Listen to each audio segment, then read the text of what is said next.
In this video, I'll be showing you how to contact Uber driver live chat support step by step.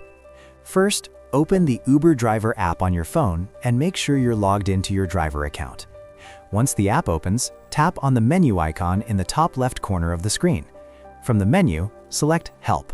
Scroll down until you see the option to Contact Support.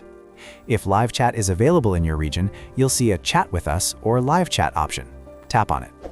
The app will then show you the estimated wait time before you're connected to a support agent. For example, it might say approximately 10 to 15 minutes. Once you're connected, you can type your message directly in the chat box.